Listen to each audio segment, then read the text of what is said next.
The House on the Hill by Elizabeth Laird. Part 1. It was a beautiful summer evening. Paul was happy. No more exams. College was finished. Now he needed a job. He wanted to be a writer and work for a newspaper.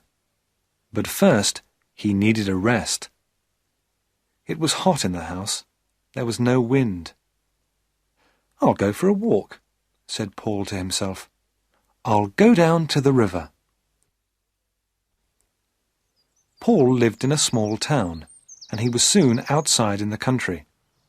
He walked near the river and watched the water birds. Suddenly, he saw the girl. She was standing alone, looking into the water. She was young and very beautiful.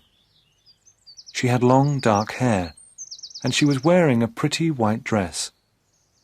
Paul went up to her. "Hello," he said.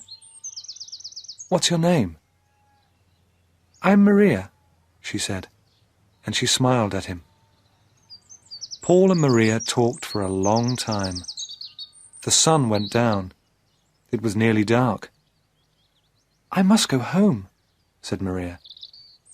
"Where do you live?" asked Paul. "In the big white house on the hill," said Maria. "Where do you live?" "In the little brown house near the market," said Paul.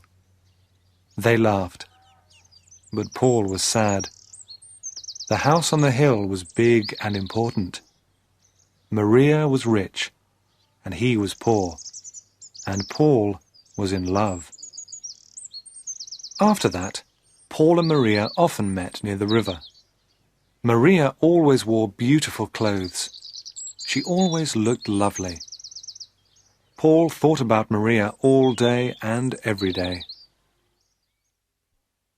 One evening, Paul said, "Listen, Maria, I've written a poem about you." He took a piece of paper from his pocket and read the poem.